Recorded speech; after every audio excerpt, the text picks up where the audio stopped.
All right. Yesterday we finished off talking about stereoisomerism, and we said that enantiomers were non-superimposable mirror images.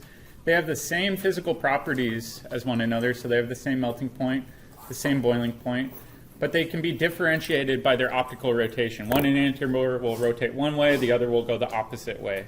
How can we separate enantiomers?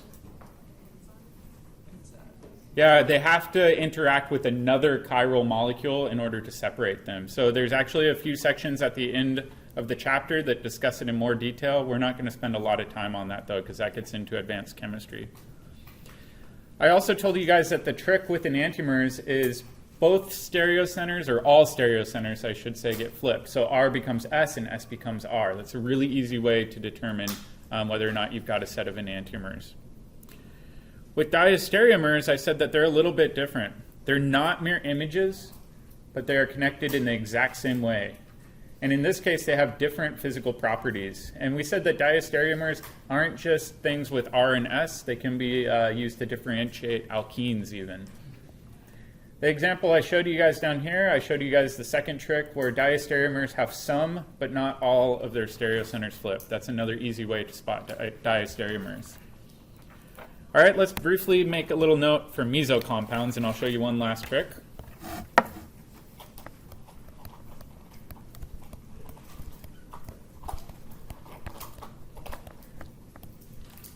All right, meso compounds are molecules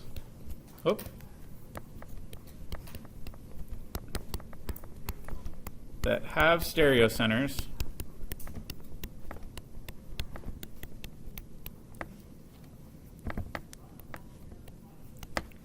but are superimposable on their mirror image.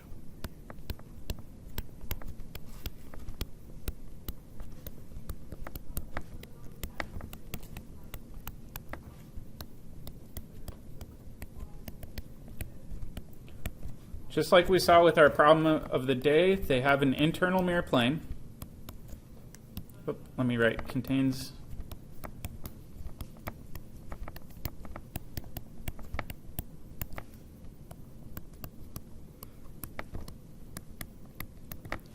and they are not chiral. Another way of thinking about these is that they're optically inactive. We know chiral molecules are optically active, meso compounds are not optically active. Let's take another example here. And I want you guys to help me name this.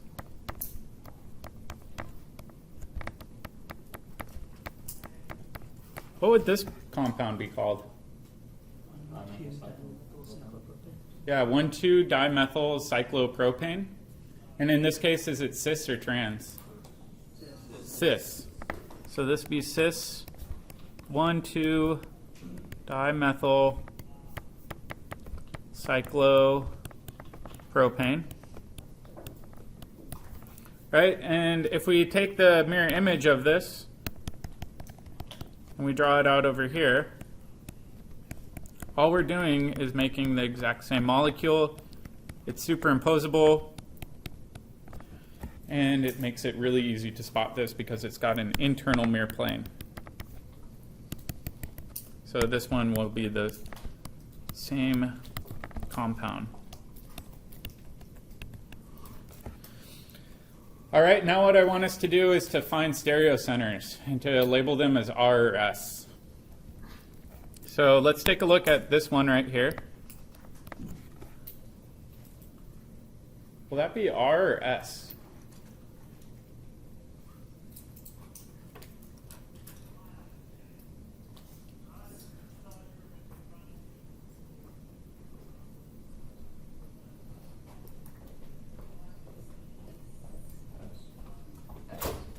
Be S, right? So priority 1, priority 2, priority 3. It would be R if we had the lowest priority pointing backwards, but we know it's pointing forwards, so this would be S. Okay, what about down here?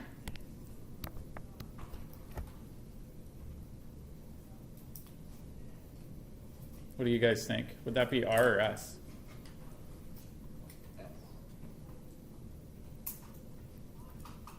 So if we go through, we know this would be priority 1, priority 2, priority 3. So it would be S if our lowest priority were pointing backwards, but our lowest priority is pointing forwards, so this would actually be an R. And this is also another clever trick we can use to spot meso compounds.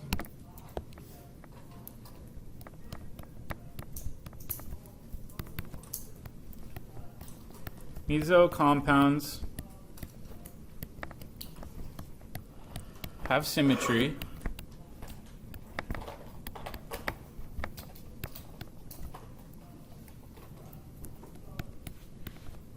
and the mirror image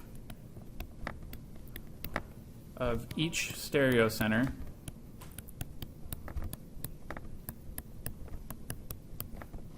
has opposite stereochemistry.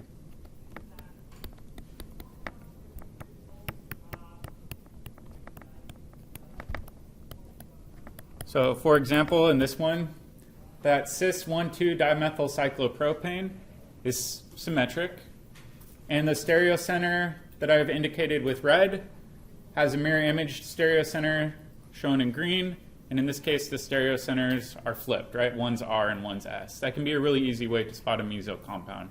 Usually students just look for that internal mirror plane because it's quick and easy, but I'll leave it up to you which one's the easiest option. Does that make sense? Okay, so let's go on a little bit and we're going to do more practice.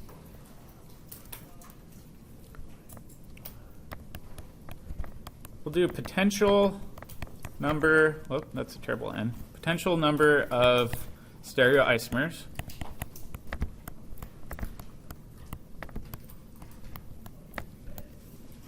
In order to determine the potential number of stereoisomers for a compound that's shown, we use this formula 2 to the nth power.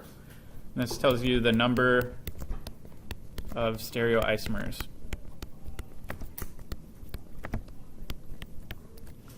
And n equals the number of stereocenters.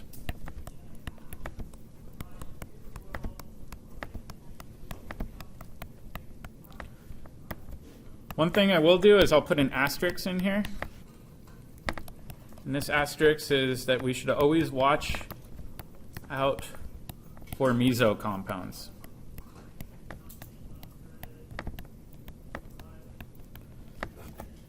Best case scenario, the most stereoisomers we can get out follows the 2 to the nth rule. Occasionally you get fewer because you run into meso compounds though.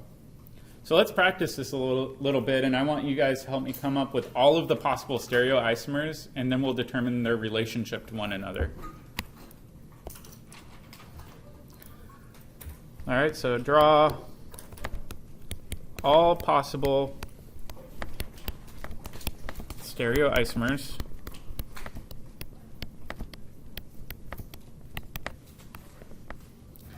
And the first one I want you guys to do is for R 3-nitroheptane.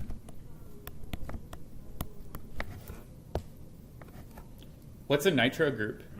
NO2. NO2, exactly. So we've got an NO2 group coming off that 3 position.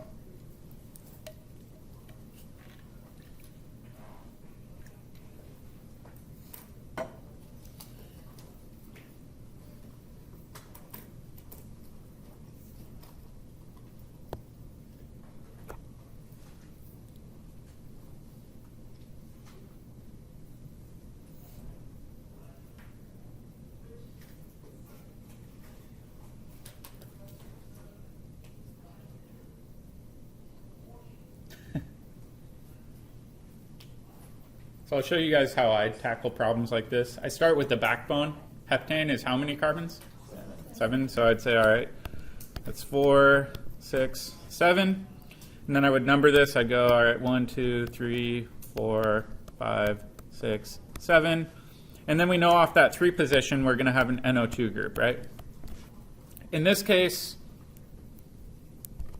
we need to determine whether or not it's R or S.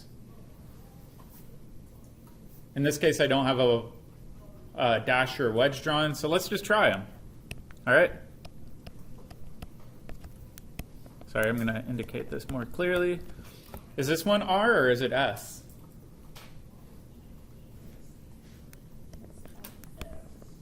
Yeah, so I just arbitrarily chose a wedge. The nitrogen would be priority 1, then we'd have 2, then we'd have 3. We go counterclockwise, that's S. So in this case, what's our easy solution? Make it a dash. All right, not too bad. All we have to do is erase this and turn that into a dash, and this would be R3-nitroheptane. Are there any other conformations for R3-nitroheptane? Yeah, if we wanted to, we could draw it as S3-nitroheptane, but that's a different compound. Oh.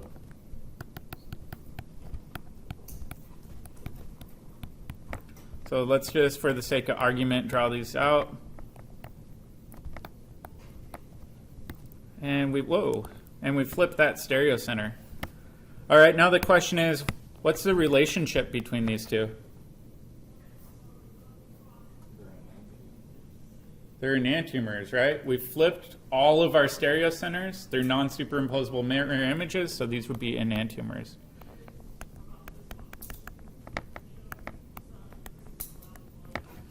All right, you guys ready for a harder one? All right, let's do the harder one. Same sort of thing. This time I'm not going to give you stereochemistry. I want you guys to come up with all the possible isomers and then determine stereochemistry on your own. So the first one I want you to do is 1-bromo, 3-chloro, cyclopentane.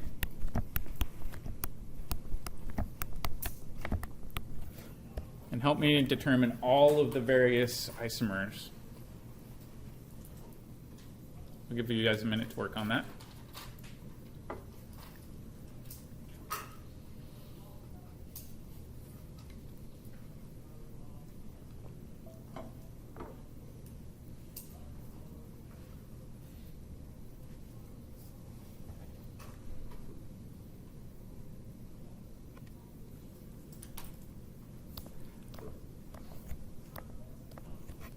I'll get us started with a generic structure without dashes or wedges.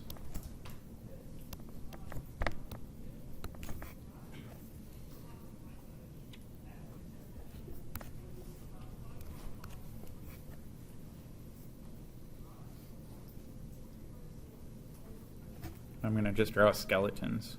How many possible stereoisomers do you think we might get out of this? 4, right? We've got 2 stereocenters. 2 to the second power is 4. So I'm just going to draw 4 skeleton structures without substituents on it.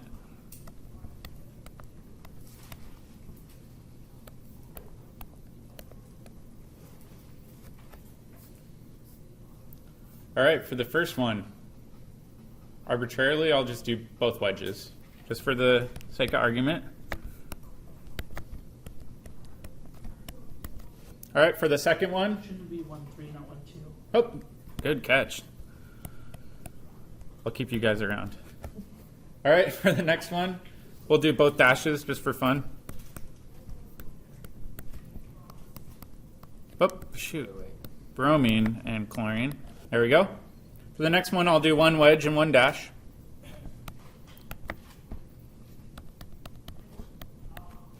And for the last one, I'll do the bromine as a dash and our chlorine as a wedge. Are there any more? Or do we have them all pretty much covered? That's all. It's 2 to the 2. I'd say that's the most we can get out, right? We've got 4 different stereoisomers. All right. What is the relationship between these 2 stereoisomers? Are they the same? No, they're Meso Compounds, aren't they? Do you have a mirror image? First thing I check for is Meso Compounds. Is there an internal mirror plane? Oh, no, they're BR and C. Well, let's try. Is that the same on both sides? No, there's no mirror image of the bromine on the other side and no mirror image of the chlorine on the other side. So this wouldn't be a Meso compound. So we don't have to worry about that. Are there mirror images of one another? No. I would say so, right? If we look at the one with wedges, we could imagine another one in front of it, and it would be a mirror image. So I'd say they're mirror images. Let's double check with the stereochemistry. What's the stereochemistry for this bromine when it's a wedge? Or for that carbon, I should say. That'd be R or S? R. R. What about over here? Would that be R or S now? All we've done is flipped it. S, right? We've just flipped that stereocenter.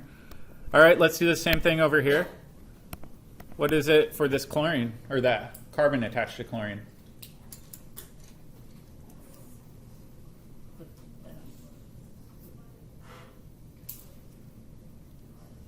Anyone? S, exactly. And then over here, what would it be? R. So what do you notice about all of our stereocenters? They're all flipped, which means that these are enantiomers or diastereomers? Enantiomers. All right?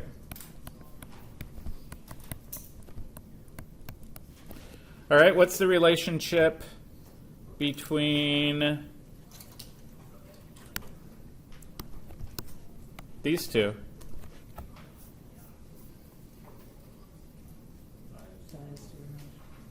Diastereomers? Why do you say diastereomers? Because the chlorine's an S, but the bromine. Yeah, if we went through and we identify these, this would be an R, and this one would be an R. So if you notice that S got flipped to an R, but the bottom one where the chlorine's attached is R to R. We didn't flip that one. So we changed some, but not all of the stereocenters. That means that these are diastereomers.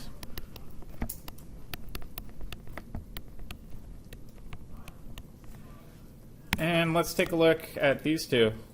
What's the relationship between these two? What do you guys think? Enantiomers, right? It's because if we go and we look at this stereocenter, it's an S. And if we go to this stereocenter, it's also an S. So this would be another set of enantiomers.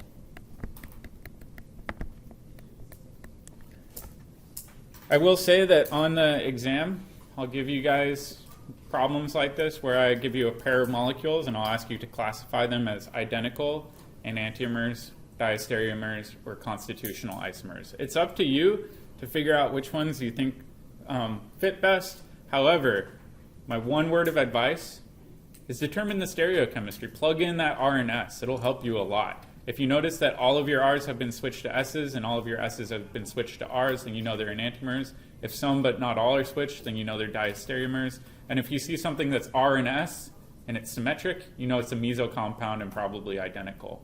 So watch out for those simple things. It can save you a lot of time and stress on an exam.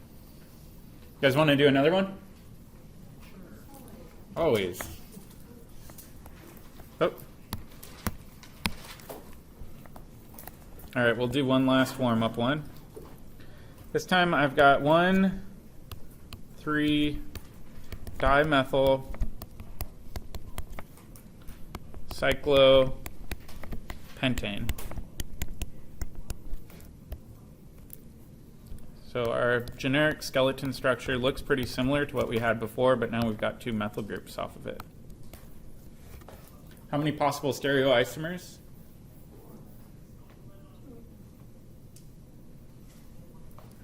I see 2 stereocenters, so 2 to the second power is still going to be 4. At most 4, right?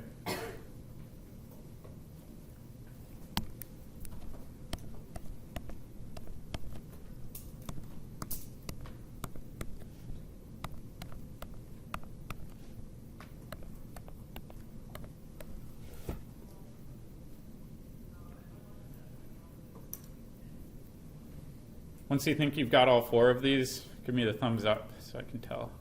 A couple thumbs. Are we just doing the drawings or are we determining R&S? Just the drawings right now. We'll go through and try to match them up. If you're speedy, you can try before we get to them.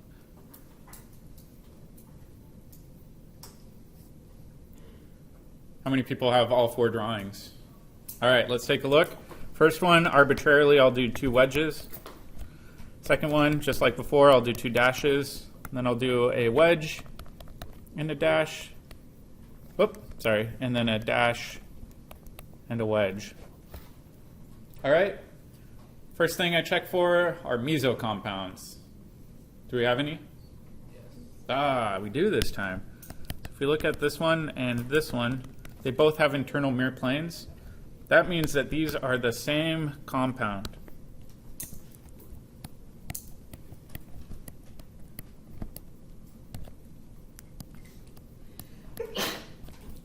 They are meso. So we actually only have 3 stereoisomers of 1,3-dimethyl cyclopentane. All right, for the next one, what's the relationship between these two? Are they enantiomers or diastereomers, or are they identical? Diastereomers. We flipped one of those stereocenters, but not both of them.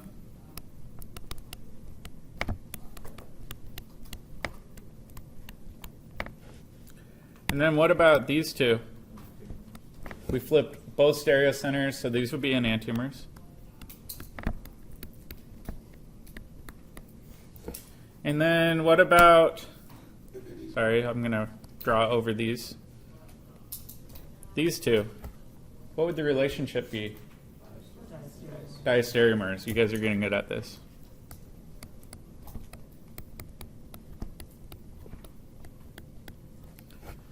All right, so let's continue on a little bit. There's one last classification system I wanted to talk about in a little bit more detail. You guys already know it, and that's cis versus trans. Cis versus trans isomerism can get a little bit confusing because this is a relative stereochemistry.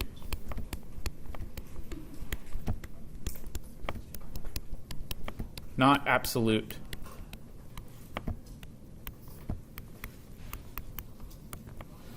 So an example I have for you guys is this compound.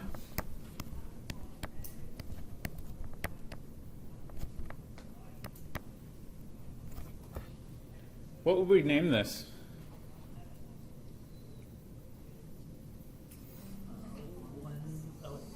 Cis 1,4-dimethyl. Cis, cis 1,4, whoops, dimethyl cyclo, hexane. Thank you. All right. Next question I have for you guys is, why did we call it cis? Yeah, both methyl groups are on the same side. We saw this already. Next question I have, are there stereocenters?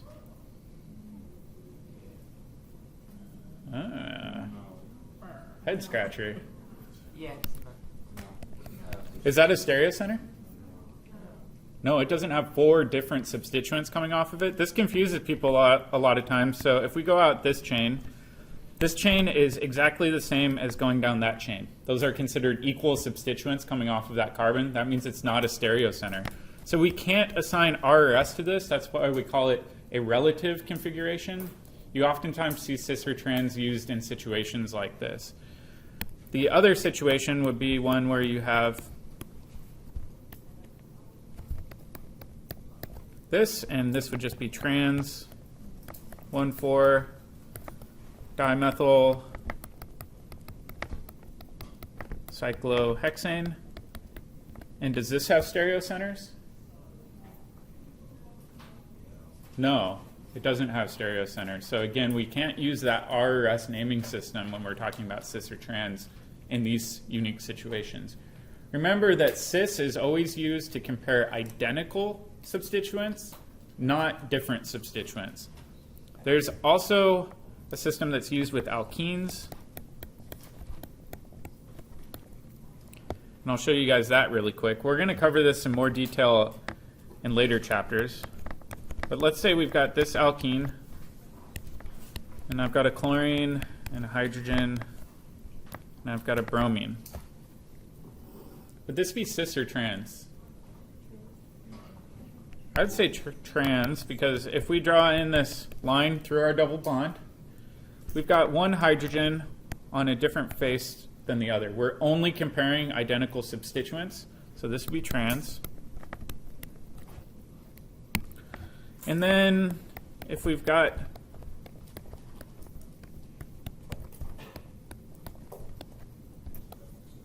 these two, what would this be? Cis, so same thing. What's the relationship between both of these?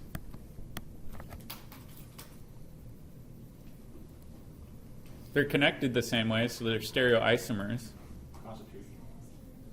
I wouldn't say they're constitutional. The chlorine's still coming off that same carbon on both of them, and same with the bromine. We're just flipping the spatial orientation. So those would be, So are they mirror images of one another? no. So if they're not mirror images, that means that they're diastereomers, right? So diastereomers are not mirror images, but they have the exact same connectivity. So these would be considered diastereomers.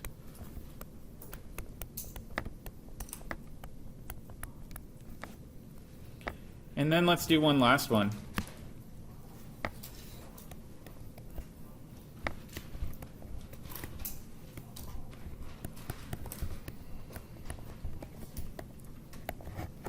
Is this cis or trans? Trick question. It's neither.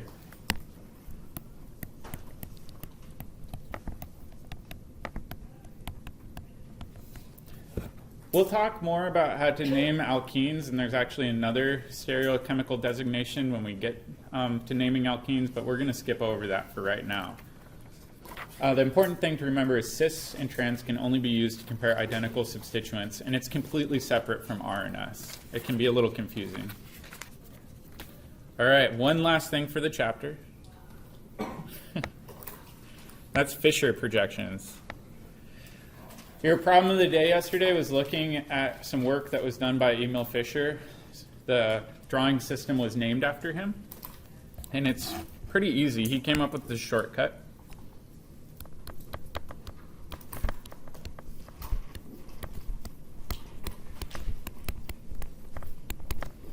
He got really sick, I think, of drawing dashes and wedges. So he just said, you know what? All horizontal lines are now wedges.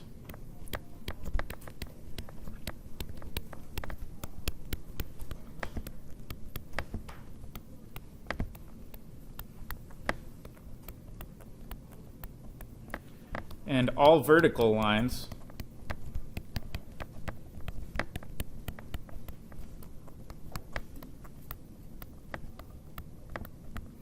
are assumed dashes. So let's take a look at an example of this shortcut.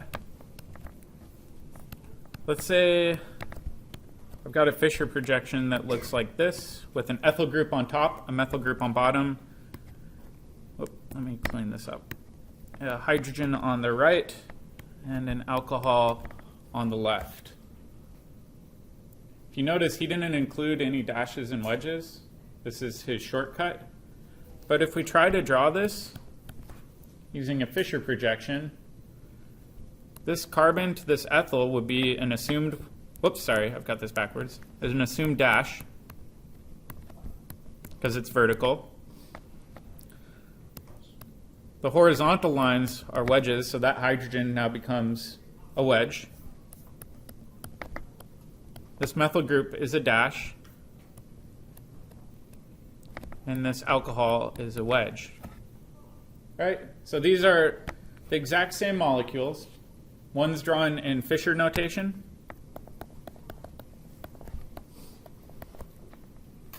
And then this is our bond line. A lot of people will ask me, why did he do this? Why come up with a new system for drawing the exact same molecule? He worked with carbohydrates, which oftentimes have 4 or 5 stereocenters, and it's a lot easier to draw a Fischer projection than it is to draw in all of those dashes and wedges for stereochemistry. So this is a nice shortcut. Next thing I want to do is determine the stereochemistry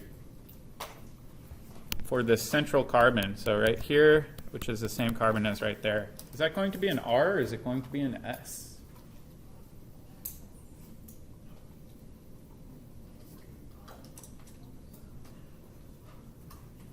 What do you guys think? Highest priority would be what? The oxygen, ethyl, or methyl? Ethyl. Oxygen. Oxygen's heavier than carbon, right? The ethyl group we know is a CH2 first, but it's more important than a methyl. So we'll go 1, 2, 3. We're going clockwise around. However, what's our lowest priority doing? Wedge. It's a wedge, which means we need to flip it. Therefore, the stereochemistry is going to be what? S. So make sure that you know how to interpret these Fischer projections and be able to assign R and S to them. Does that make sense, or do you guys want to see another example? Will they explicitly be called Fischer projections? If you see something that looks like a cross, kind of similar to that, that will be a Fischer projection. Let's do one more example just for practice.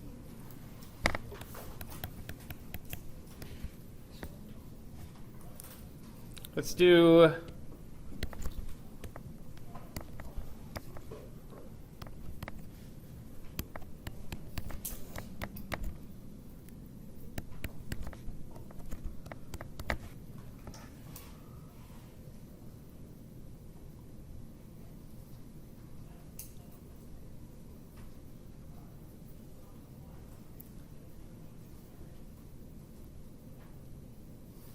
the way I always like to imagine these is the same way that master organic chemistry guy does, the cat analogy, right?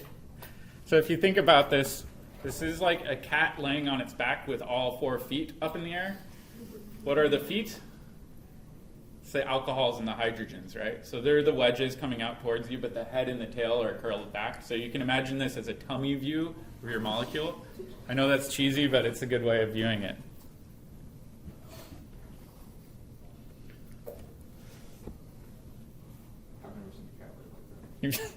You do not have my cat. My cat loves to lay on his back.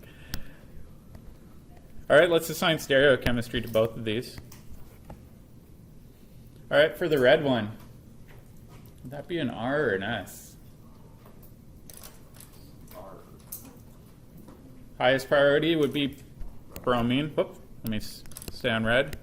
Second priority would be oxygen. Third priority would be this carbon. So we go through like that. However, this hydrogen is a wedge, so we want to change that to an R. All right, with green, highest priority would be chlorine. Number 2 would be oxygen. Number 3 would be that carbon.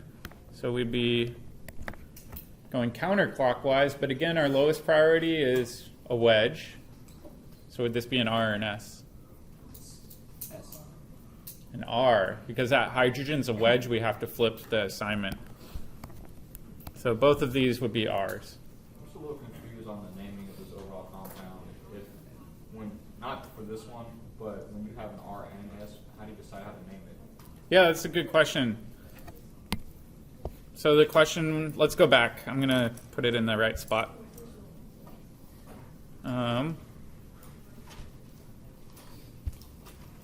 Let's put it in here. I'll put it in the rules for assigning stereochemistry. Or actually, we had an example on this one. So in this drawing, we had 2 stereocenters. The stereocenter at carbon 1 was an R. The stereocenter at carbon 2 was an S.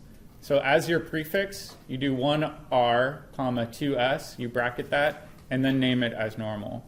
So make sure you have that for all of your stereocenters, even if there's more than 2. Yep, they all go at the beginning.